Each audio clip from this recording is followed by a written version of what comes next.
Good morning. Welcome to another episode of The Edge Outdoors. As you can see, I got my Nomad face mask. I'm putting that on, neck gaiter. It is minus 13 outside. It's nice and warm in my shop, but it is minus 13 outside. I don't even want to know what the wind chill is. We just went through a blizzard in Iowa. And what happens when obsession meets Eric's stupidity? Follow along with me today and find out what we're going to be doing. Stay tuned.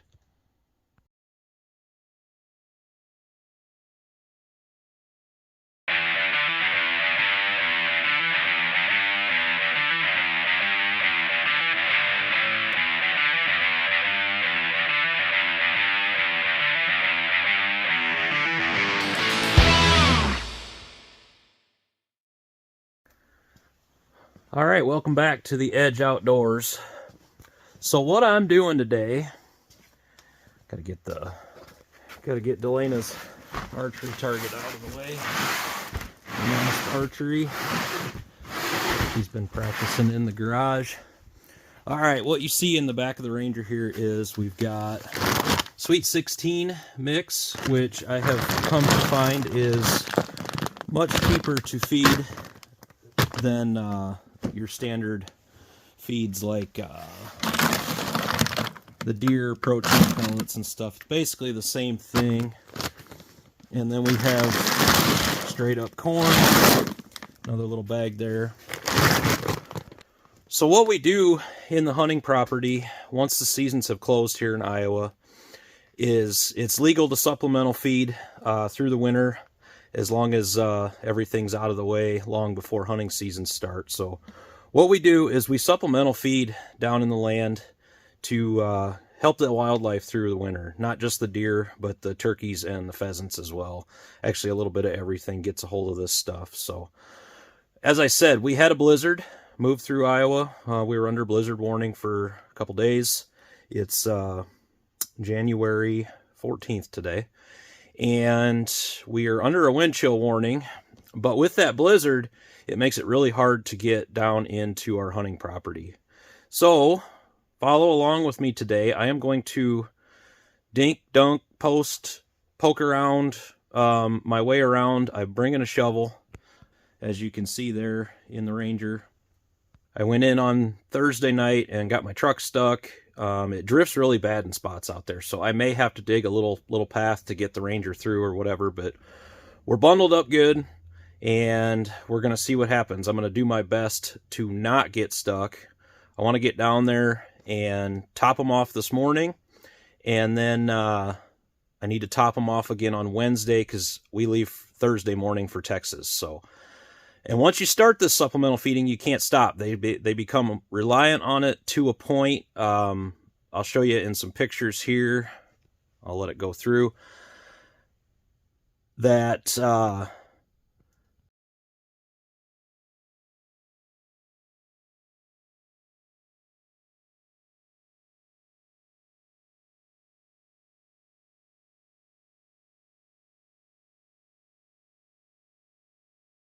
as you can see on those pictures down at the main food plot, they are still digging in there big time for the final forage. They're still digging for clover. They're eating on some of that sorghum in amongst our supplemental feeding. It's not like they're all just on the feeders, which is awesome. I mean, I love them seeing them eat the turnips and everything. So I do want to move one camera today if I can get to it. I'd like to put it over the main sorghum patch just to see what they're doing with that as well. So follow along this morning, and we're going to see if we can not get stuck, and hopefully I can show you just obsession and not stupidity. That's the goal this morning. When your obsession goes too far, I hope I don't reach that point today. So stay tuned to the Edge Outdoors and follow along.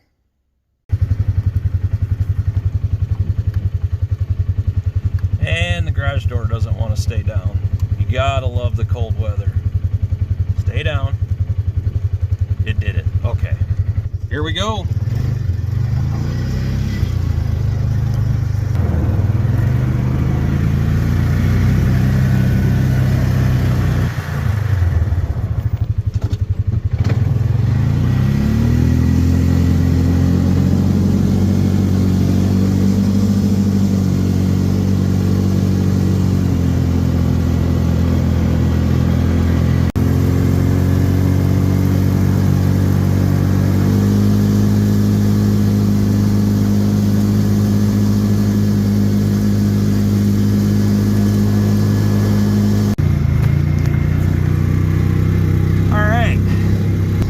much filming, but I had to dig twice and got through.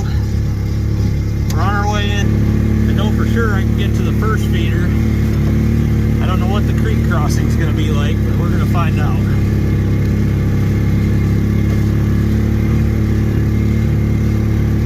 Well, here's my next obstacle. I think I'm going to have no choice here but to do a little digging. Once I get past this, I'll be in, and I don't think it'll be too drifted in the woods, but I tried to find a little alternate route through the switchgrass, but not going to happen, it looks like. So looks like I'm going to have to put a little work, but that's better than getting it completely stuck. So here we go. Current situation. This is what I was talking about, stupidity. I am stuck pretty good. I'm just taking a breather right now. If I can get right there, I'll be in a lot better shape, but currently I'm here. I got a shovel though, so we're gonna get there. Stay tuned to another episode of When Obsession Goes Too Far by The Edge Outdoors. So, small update. We haven't made it much further, but we made it a little ways. I have come through that, and we've just got to get across the creek, and in the woods is pretty decent. So this is honestly really dumb, but I'm staying plenty warm. I've got a shovel. I keep digging my way through. I've got water, everything to stay hydrated. So, and honestly, with everything closed, I don't have a lot better things to do today. So get this opened up so I can get feed in here right before I go to Texas and the whole works. So we'll get her in good shape. Stay tuned.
All right,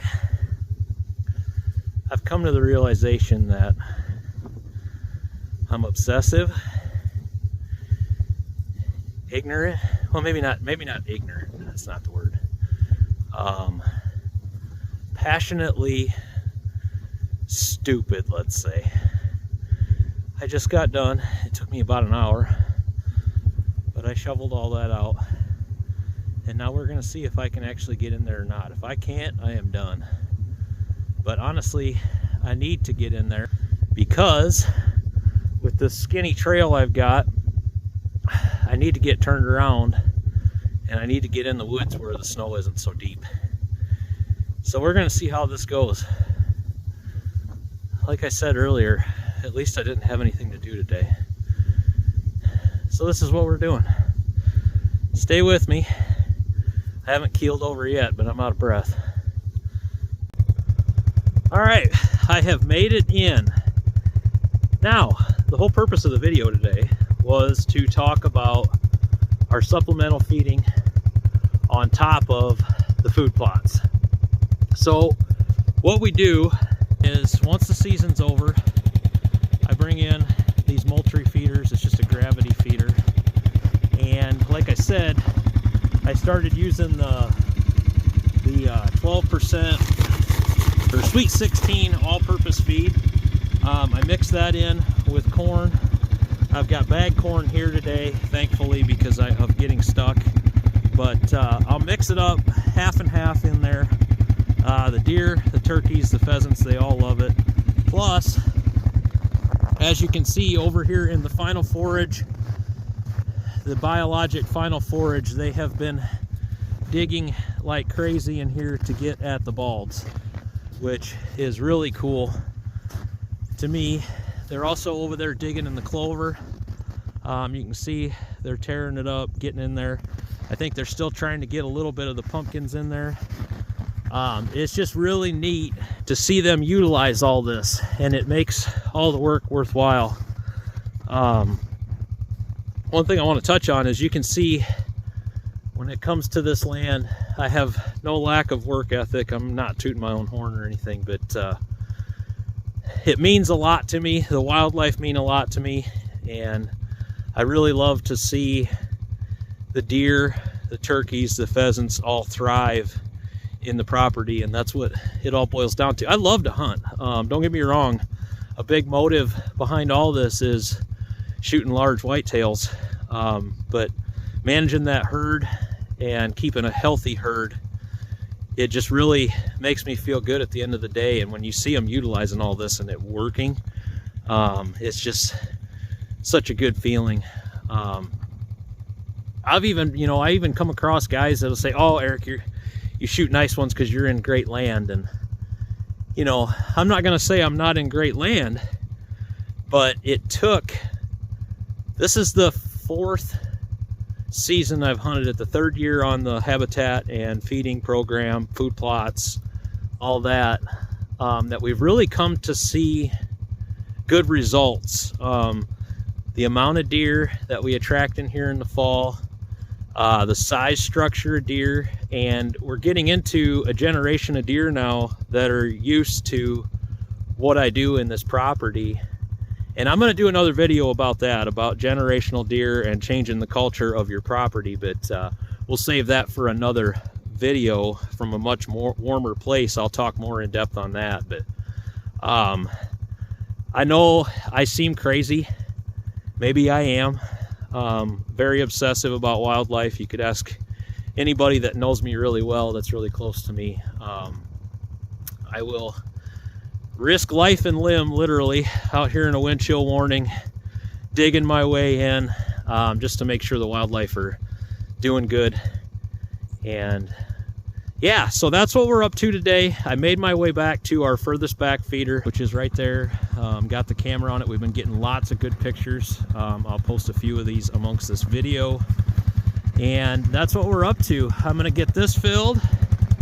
I'm gonna get the other one, made my way to. I actually went past it without stopping on it to get back here. I knew I needed to get back here, so that's what we're gonna do. I'm gonna do my best now to not get stuck on the way out, because I'm tired of getting stuck. But thanks for tuning in today to the Edge Outdoors, and if you like what you see, subscribe.